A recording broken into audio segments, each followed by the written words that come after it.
હું મનીષા પટેલ અમદાવાદ સિવિલ હોસ્પિટલથી બોલું છું. મારા દીકરાને મેં અહીંયા ટ્રોમા સેન્ટરમાં તાત્કાલિક સારવારમાં હું સારવાર અર્થે લાવેલ અને G10 વોર્ડમાં એ દાખલ છે.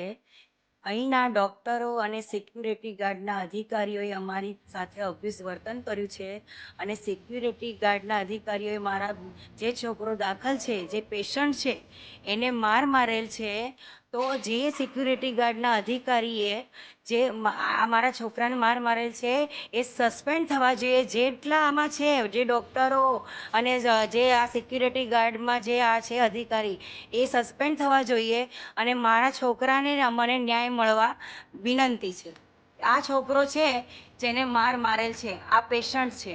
પેશન્ટને મારવાનો કોઈને અધિકાર નથી અને એમની જે ડ્યુટીનો એ દાદાગીરી કરીને એ પેશન્ટ ઉપર કાઢે એવો એમને કોઈ હક સોંપ્યો નથી. એ યોગ્ય કરવા વિનંતી છે